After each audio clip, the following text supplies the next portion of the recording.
A'udzubillahiminasyaitonirrajim. Bismillahirrahmanirrahim. Allahumma sholli ala Sayyidina Muhammad wa ala ali Sayyidina Muhammad. A'udzubillahiminasyaitonirrajim. Bismillahirrahmanirrahim. Rabbi sadri wa yassirli amri wahlul 'uqdatam min lisani yafqahu qawli. Assalamualaikum warahmatullahi wabarakatuh.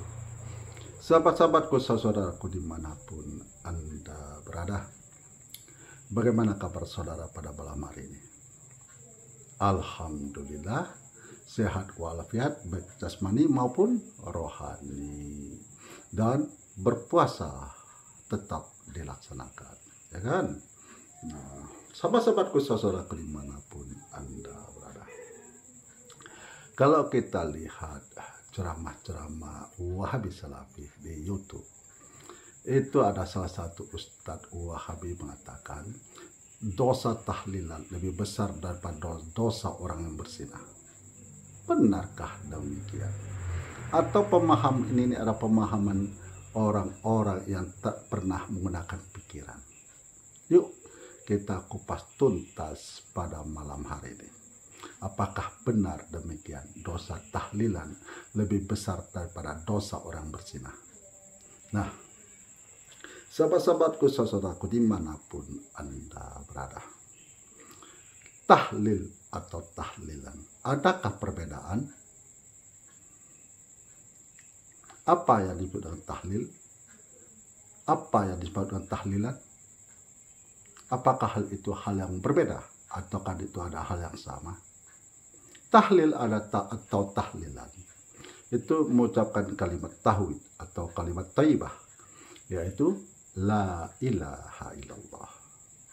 Nah, tahlilan di Indonesia dilaksanakan ketika ada saudara kita, sahabat kita yang meninggalkan dunia ini. Jadi kalau dia siangnya dikubur, sudah dikubur, maka malamnya hari pertama melaksanakan tahlilan. Nah, tahlilan ini dimulai dengan kita mengucapkan surah Al-Fatihah. Yang kedua disusul dengan membaca surat Al-Ikhlas 3 kali. Yang ketiga disusul dengan membaca surat An-Nas. Yang keempat disusul dengan membaca surat Al-Falaq. Yang kelima disusul dengan membaca surat Al-Baqarah ayat sekian-sekian. Nah, yang keenam membaca kalimat thayyibah atau tauhid la ilaha illallah.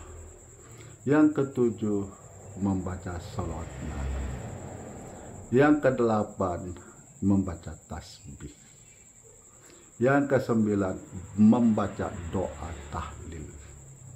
Yang ke-10 ditutup dan membaca surah Al-Fatihah. Nah, inilah yang dilaksanakan orang-orang yang melaksanakan tahlilan atau tahlil. Tahlil itu adalah mengucapkan kalimat la ilaha illallah. Tahlilan adalah orang yang mengucapkan kalimat la ilaha illallah. Jadi orangnya, tahlilan itu orangnya, tahlilan itu ucapannya. Nah, ini kalau kita paham akan dinnya Allah. Nah, sahabat-sahabatku, saudaraku dimanapun Anda berada, apakah orang-orang yang membacakan firman-firman Allah berdosa, besar dosanya daripada orang berzina? Sungguh seperti keledai dungu. Keledai dungu yang mengatakan orang tahlilan dosanya lebih besar daripada orang berzina. Sementara zina tersebut sudah jelas Allah sampaikan dalam firman-firman Allah dalam Al-Quran. Janganlah engkau dekati zina. Jadi inilah pemahaman Ustadz Wahabi Salafi yang nyeleneh, yang hanya berani tampil, hanya menggunakan gelar S1, S2, S3. Gelar yang dia dapat itu diakui oleh siapa itu? Hanya manusia yang mengakuinya. Allah tidak. Allah tidak mengakui gelar-gelar yang saudara miliki. apalagi khususnya Ustadz Wahabi Salafi, yang mengakui gelar yang saudara dapatkan itu adalah manusia yang tempat saudara belajar. Itu yang mengakui. Sementara tabi'un tidak mempunyai gelar sama sekali. Tidak ada gelar LC, MA. Tidak ada. Tapi mereka memahami dinnya Allah.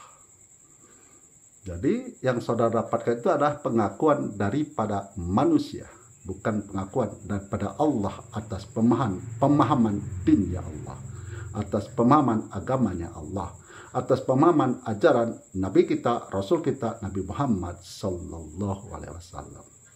Bagaimana mungkin tahlilan lebih besar dosanya daripada orang berbuat zina? Hanya orang-orang yang dungu yang mau mengakuinya. Bahlul. Bagaimana orang yang membacakan ayat-ayat Allah, mendoakan sesama saudaranya seagama dan seiman, berdosa? Mengerti gak tahlilan itu apa? Mengerti gak yasinan itu apa? Tahlil atau tahlilan itu adalah himpunan daripada ibadah-ibadah yang dilaksanakan oleh para sahabat-sahabat Nabi, para tabi'un. Itu adalah kumpulan daripada amalan-amalan para sahabat.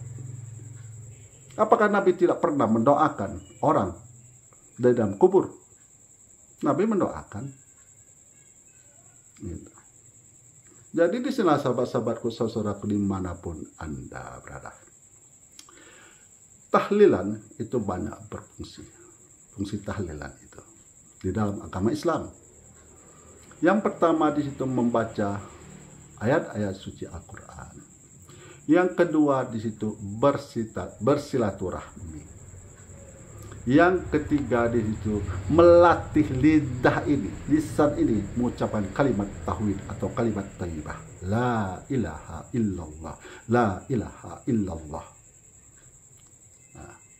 Yang keempat, menghibur daripada ahli bait yang ditinggalkan. Menghibur. Yang kelima, menunjukkan persatuan dan kesatuan umat muslim yang ada di dunia ini. Yang ada di dunia ini. Salah satunya berkumpul. Berkumpul itu menunjukkan persatuan dan kesatuan.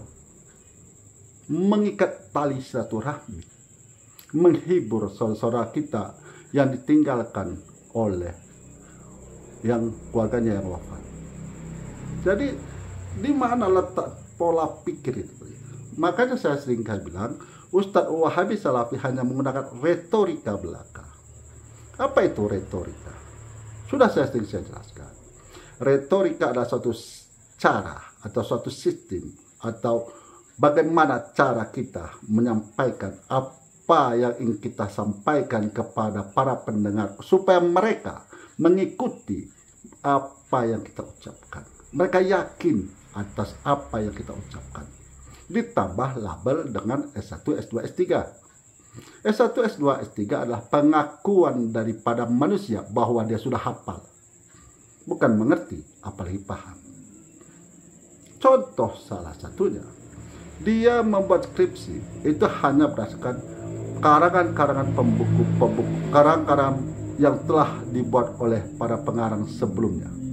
Itu yang dia buka buku-bukunya, kitab-kitabnya, tanpa sekalipun dia memahami. Nah, diuji oleh dosen penguji yang tentu level keilmuannya di bidang agama sudah diakui juga oleh manusia. Kalau dia hafal apa yang diuji, maka lulus dia, dapatlah S1 berdasarkan hafalan. Nah, apa bedanya dengan anak SD yang belajar membaca ini Budi, ini Bapak Budi, sampai dia mengerti apa itu maksud ini Bapak Budi. Dia tahu dia cuma membaca. Nah, inilah sahabat-sahabatku, saudaraku dimanapun Anda berada.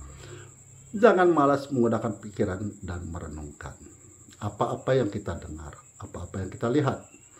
Karena seperti saya katakan bahwa resiko daripada kita mengikuti suatu majelis itu ada pada diri sendiri. Kalau kita malas untuk bertanya, malas membuka buku, malas mengadakan perbandingan-perbandingan dengan membaca-baca firman-firman Allah, baik tafsir,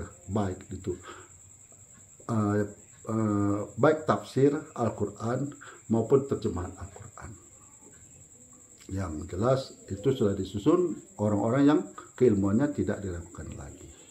Seperti daripada pengikut Wahabi menyatakan tahlilan dan tahlil. Padahal dia sudah tua loh.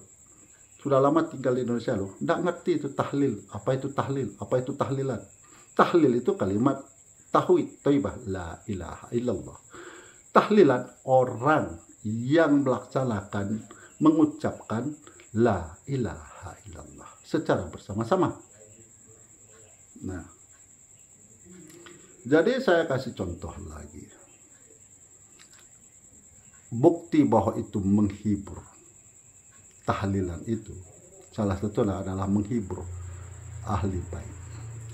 2 orang yang dirawat di rumah sakit, yang kita sebut aja si A dan si B. Si A ini sering dikunjungi setiap hari oleh saudaranya, sahabat-sahabatnya, sehingga si A ini terhibur dengan datangnya saudaranya. Banyak yang menghiburnya, banyak menyampaikan sabar, tabah. Kalau kita tabah atas penyakit yang Allah berikan, maka Allah akan gugurkan semua dosa-dosa. Sabar, asalkan tidak mengeluh. Nah, jadi si B tidak pernah satupun ada orang yang melihatnya, menjenguknya. Jadi dia lihat si A, betapa sedih perasaannya. Ya? Nah, itulah sahabat-sahabatku, saudaraku dimanapun Anda berada. Memang ada tahlil yang mendatangkan dosa. Tahlil itu ada juga yang mendatangkan dosa. Nanti di satu kesempatan akan kita kumpas. Tahlil yang bagaimana sih yang mendatangkan dosa itu?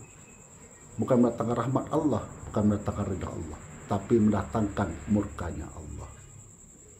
Nah, di lain kesempatan akan kita kupas tuntas. Jadi disinilah kita harus bersyukur atas ajaran ulama-ulama kita yang terdahulu, bahwa mereka mengajarkan kepada kita. Yang pertama, gemar membaca firman-firman Allah, ayat-ayat suci Al-Quran.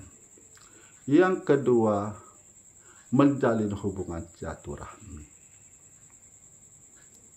Yang ketiga, menghibur saudara kita yang ditinggalkan oleh keluarganya. Yang keempat, kita menunjukkan bahwa kita ini adalah bersaudara dengan cara bersatu mendatangi keluarga ahli bait. Nah, ya kan?